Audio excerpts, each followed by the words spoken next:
Am I the a-hole for leaving my girlfriend stranded in another state for cheating? Went on a vacation with my girlfriend of 5 years down to Tennessee from Michigan on winter break. My girlfriend grew up in Tennessee until her family moved up to Michigan when she was 12.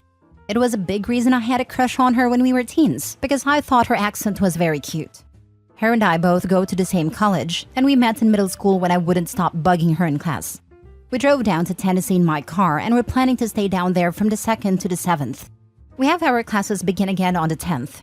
Anyways, we were having a great time. We visited a bunch of awesome sites in Tennessee, and she showed me the town her family lived in before she moved.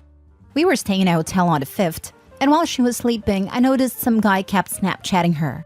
I was like, who even is this? So I took a photo of her arm saying, yeah, what's up? He replied saying he was thinking of her and asking when she was getting back. I messaged him saying the 10th and asked him what he wanted to do when she gets back. He said he had a few ideas and a winky face. I asked him for revealing photos to make sure he was definitely already doing stuff with her, and he sent them almost immediately, and asked if he'd be seeing hers. I was so livid. I woke her up, freaking the heck out on her. She was shocked and denied it at first, but she eventually admitted they were talking but never hooked up. I told her we were done, and I started crying and freaking out. I told her I was gonna sleep in the car so we wouldn't get kicked out for a noise complaint, and I left the room. When I got in my car, after a good hour of thinking and ignoring her texts and calls, I decided, screw it, I'm going home. I didn't care about my suitcase or clothes. I just started driving home. I blocked my now ex's number and drove through the night. I woke up the next morning to my ex's mom calling me, freaking out about how I left her halfway across the country and how it didn't matter what she did. It's criminal negligence to leave a girl alone in that state. Well, her parents ended up driving all the way down to get her, and now my ex came up to my house today and told me they were going to try to file a criminal case against me and, if not that, sue me for damages? I don't think I owed her a drive home. It's my car, my gas, and she cheated on me. Can I get in trouble from this? What I've read, it could be possible if I left her in a dangerous situation, but I left her in a hotel. Now for the top comments. She's an adult in a hotel. There was nothing criminal about you leaving her there. Her family and her are a-holes, and you leaving her lying cheating butt was deserved, not illegal. Don't worry about their empty threats. I'm worried she will embellish and cry domestic violence. Do you think she'd lie to the cops? Because I'm getting the vibe that she would. Talk to an attorney just in case. You left to avoid getting noisy. Wouldn't have occurred to you to hit her. According to Tennessee, this is how they define criminal negligence. Criminal negligence refers to a person who acts with criminal negligence with respect to the circumstances surrounding that person's conduct or the result of that conduct, when a person ought to be aware of a substantial and unjustifiable risk that the circumstances exist or the result will occur. The risk must be of such nature and degree that failure to perceive it constitutes a gross deviation from the standard of care that an ordinary person would exercise under all the circumstances, as viewed from the accused person's standpoint. Not the a-hole. I would have done the same. Don't want to find out? Don't fool around. I believe this only applies to dependents, such as elderly and children and disabled. Even if it didn't, she was safe in a hotel. All he did was inconvenience her. If she's an adult, you're probably okay, especially since she came home unharmed and you didn't touch her. She did deserve it though. Don't take her back. Even if she isn't an adult, he is okay. He has no legal duty to her. This is just a mom Karen, upset over her cheating daughter. Next story. Am I the a-hole for telling my wife she isn't a single mother? Me 31 male and my wife 28 female have been married 7 years. We have 3 kids, 10, 7, and 4. For the last 6 years, I have been the sole income for our family. I work up to 60 hours a week, sometimes 7 days a week. Despite this, I still come home and do housework, like the cat boxes and cleaning the bathroom. My wife, on the other hand, does the dishes maybe once every other week and is supposed to be homeschooling the kids. I say she is supposed to be because I work second shift, so I leave at 4 p.m. and get home around 2 a.m. When I wake up at noon, she is always in bed next to me and the kids are playing the Switch in the next room. She says she does the schooling between 8 to 11 because she read that kids only need 3 hours when you're homeschooling, and she also doesn't do Mondays.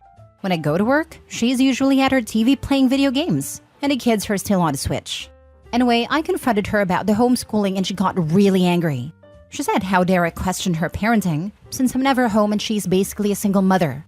This isn't the first time she's called herself a single mom, as I've heard her say it in front of my parents and her mom. I told her she wasn't a single mom. I spend every moment I'm not at work or sleeping with them, and I work hard to provide because we are still financially struggling. She was going to get a job after the kids were all in school, but then decided to homeschool. I told her calling herself a single mom is insulting to mothers who are working and doing everything completely on their own. Well, now she's not talking to me and asked me if I wanted a divorce as she always does when we have an argument. Am I the a-hole, or am I right to tell to stop calling herself a single mom? Not the a-hole, but you need to get the kids tested and see what their education level is. Then put them in public or private school, have your wife get a job, and then both of you get some marriage counseling. Divorce should never be used as a threat unless they are prepared to follow through. Yes, get your kids into school. You're doing them a social and academic disservice by letting this go on. I'd say yes to the divorce too. Not the a-hole, but honestly, you need to help your kids. Never mind conflict between you and your wife. Your kids' future depends on them getting proper schooling, and they aren't getting that at home. This is educational neglect, and you can get in real trouble for it. Please demand immediate change for the sake of your children. You could start by just having the kids evaluated. This could save you a lot of arguments. If their scores come back and they are behind in their education, you have factual evidence that they need to go to school. If their scores come back and they aren't behind, you can focus your discussion on other problems. As an actual single mother, this crap really makes me mad. Not only am I the only parent, I'm also the only one financially supporting my son and myself. Your wife basically has a cakewalk. Not the a-hole. Put the kids in school/daycare and send her on her merry way to find a job. Even if it only pays for the little one's daycare, at least he'll certainly be learning something each day. Yep, I want to puke every time I hear a married mom complain that she's basically a single mom since her husband is at work all the time. I can't believe how many people will actually say this stuff out loud and have no idea how entitled they are. So they think single moms have magic money showing up in the account to afford their lifestyle? Sure, there are those lucky few that do get a good amount of child support and or have retired parents that they live with, so they don't have all the bills on their back, and they have free childcare at home. But for so many of us, we have to be the breadwinner and at-home parent as much as possible.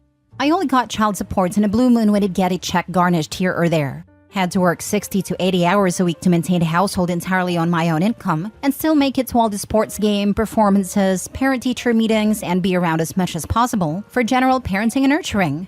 Basically had to cut out sleep and any personal time, hobbies, friends in order to achieve this. Meanwhile, single married moms complaining that they missed a coffee date this week with a friend because the other parent who financially supports them was busy, financially supporting them. Next story. Am I the a-hole for telling my husband that I will no longer participate in family vacations if his ex is present? Here's the background. While on study abroad, my husband Robert got his foreign girlfriend Elizabeth pregnant. Their relationship was rocky and they've been broken up since Tim was about 1. I met Robert when their son Tim was 3 years old.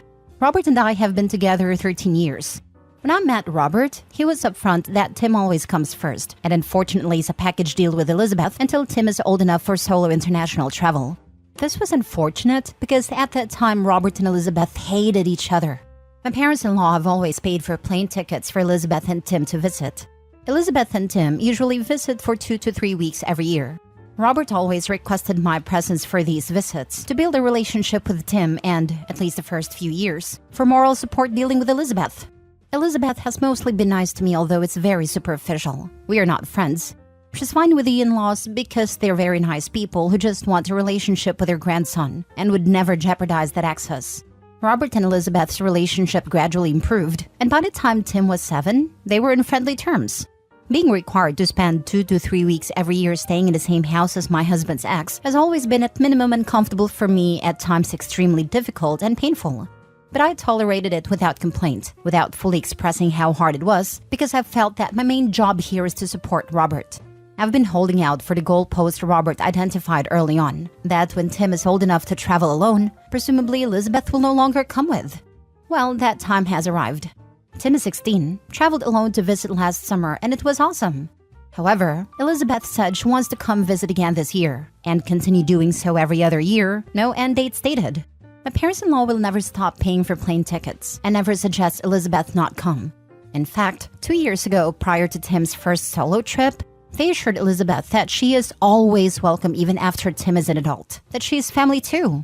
Statements/events like that have amounted to death by 1,000 cuts, in which I've been experiencing serious depression surrounding Elizabeth's visits. I feel like that goalpost I was holding out for has vanished entirely. So, I told Robert that I will no longer be present for the full family vacations when Elizabeth comes. I will hang out for 1 or 2 weekends only. He knows I'm fully on board with vacations. That do not include Elizabeth though. He is hurt. Says my lack of presence shows everyone, including Tim, that I don't care.